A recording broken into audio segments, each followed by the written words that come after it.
Mangal Pandey Bihar BJP का जाना पहचाना चेहरा, संगठन से लेकर सत्ता तक का सफर तय करने वाले इस नेता को आज विपक्ष लगातार घेर रहा है और सबसे ज्यादा निशाना साध रहे हैं जन सुराज अभियान के प्रमोटर प्रशांत किशोर। 9 अगस्त 1972 को जन्मे मंगल पांडे ने 1987 में आरएसएस से जुड़कर राजनीतिक जमीन तैयार की।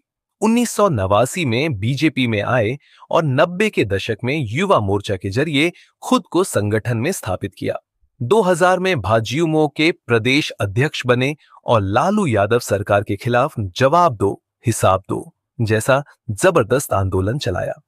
2 बार जेल भी गए, पहले छपरा फिर मुजफ्फरपुर में। 2005 से लेकर 2010 तक वो लगातार बिहार बीजेपी के प्रदेश महासचिव रहे। 2013 से 2017 तक पार्टी के प्रदेश अध्यक्ष भी बने। 2012 से विधान परिषद के सदस्य हैं और फिलहाल बिहार के स्वास्थ्य मंत्री हैं। लेकिन अब जब विधानसभा चुनावों की आहट है तो प्रशांत किशोर खुलकर मंगल पांडे को निशाने पर ले रहे हैं। प्रशांत किशोर का आरोप है कि स्वास्थ्य मंत्री रहकर भी बिहार का हेल्थ सिस्टम बीमार है। मंगल पांडे सिर्फ कुर्सी बचाने में लगे हैं, जनता बचाने में नहीं। वो ये भी कहते हैं कि ऐसे नेता सिर्फ ऊपर से निर्देश लेते हैं, जमीन से कोई सरोकार नहीं है।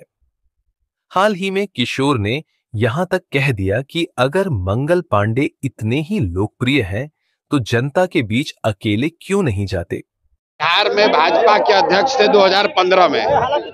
ये आदमी बड़बोले हैं। 15 में भी कह रहे थे कि 200 सीट जीतेंगे, 55 गो सीट आया था भाजपा का।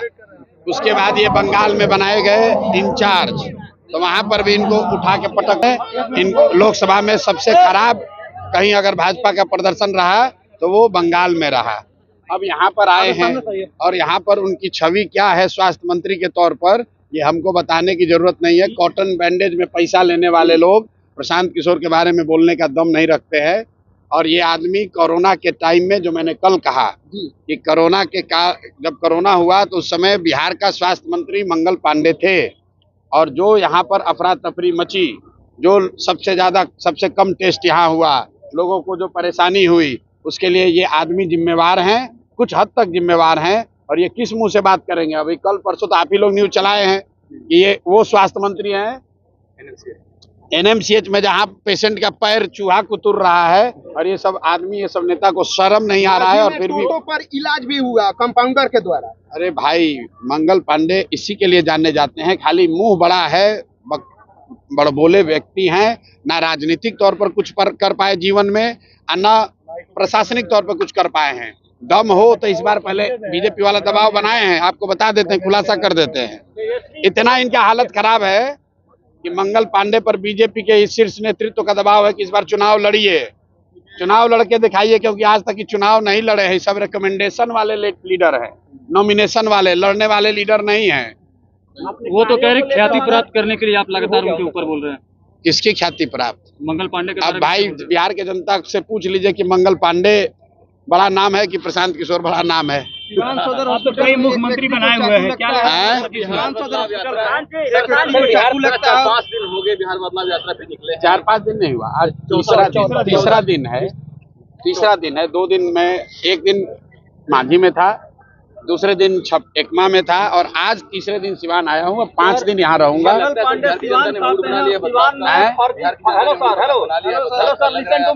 देखिए, मैं इस यात्रा से पहले भी कह चुका हूं कि बिहार में 60% से ज्यादा जनता बदलाव चाहती है। चाहे वो किसी जाति का हो, किसी धर्म का हो, किसी दल का हो, बदलाव सब चाहते हैं। सब चाहते हैं कि बिहार में व्यवस्था बदले। हर व्यक्ति चाहता है कि बिहार में सुधार हो, जो अभी की व्यवस्था चल रही है इसमें परिवर्तन हो। ये जरूरी नहीं है कि हर आदमी जो बदलाव चाहता है वो जनसुराज को चाहता है। मैं गलत बात नहीं करता हूँ। लोग बदलाव निश्चित तौर पर चाहते हैं। अब अगले 5 महीने में जनता के सामने ये विकल्प है कि जो पहले से 30-35 वर्ष से जांचे परखे दल हैं, क्या वो बदलाव ला सकते हैं? उनको जनता वोट देती है कि उनके सामने एक जो नया सशक्त ईमानदार विकल्प के तौर पर जनसुराज का ऑप्शन है, वो जनता जनसुराज को चुनती है। बदलाव तय है। निजाम, बिहार का निजाम नवंबर में बदल जाएगा, नया मुख्यमंत्री बनेगा, ये लिख के ले लीजिए। बदलाव तय है। कौन बनेगा उसका फैसला अगले 4 महीने के लोकतांत्रिक लड़ाई में तय हो जाएगा। सिवान में फर्जी नर्सिंग होम में बहुत सारे लोग मर रहे हैं। मंगल पांडे सिवान जिला से आते हैं, स्वास्थ्य मंत्री। भाई देखिए, फिर आप मंगल पांडे, हम सिवान में घुसे हैं। सिवान में भाजपा के लोगों से जाकर बात कर लीजिए, जो लोग राजनीति करते हैं। हर आदमी अगर एक व्यक्ति को दोष ठहराएगा तो जिस व्यक्ति का आप नाम ले रहे हैं उसी को दोषी ठहराएगा। कि भाजपा का पूरा संगठन, भाजपा के जो ईमानदार यहाँ कार्यकर्ता रहे, लड़े हैं, वो सब आदमी भाजपा छोड़कर दूसरे दलों में है। क्यों? वो एक ही व्यक्ति को दोष ठहराएगा। हम आज सिवान में आए हैं, मंगल पांडे में दम है तो दिखाएं कितना दम है। जनता सामने खड़ी है, हमको मंगल पांडे जैसे से डरते थोड़ी ना है। को चैलेंज कर रहे थे, जैसे मंगल पांडे को चैलेंज कर रहे हैं कि मेरे शासनकाल में मेडिकल का विकास ज्यादा हुआ था, मंच पे बुला रहे हैं। आप भी मंच पे भाई ऐसा है कि मेडिकल का विकास कितना हुआ है, सबसे पहले तो बिहार की जनता से पूछ लीजिए। 2 बरस हम गांव-गांव चले हैं, हमको तो किसी गांव में कोई अस्पताल चलता हुआ दिखा नहीं। स्वास्थ्य मंत्री चाहे तेजस्वी जी के भाई तेज प्रताप हो या मंगल पांडे हो, पिछले 10 बरस से यही लोग स्वास्थ्य की व्यवस्था के लिए जिम्मेवार हैं। और अगर यहाँ पर स्वास्थ्य व्यवस्था की जो हालत है, उसके लिए इन्हीं दोनों को जिम्मेवार ठहराया जाएगा। मैं तो फिर से दोहरा रहा हूँ, कोरोना काल में जितने लोगों को स्वास्थ्य की सुविधा के अभाव में जो कष्ट हुआ, उसका मोरल ऑब्लिगेशन लेकर इस आदमी को कम से कम इतना कहना चाहिए था कि जीवन में हमको भैया स्वास्थ्य मंत्रालय नहीं मिलना चाहिए।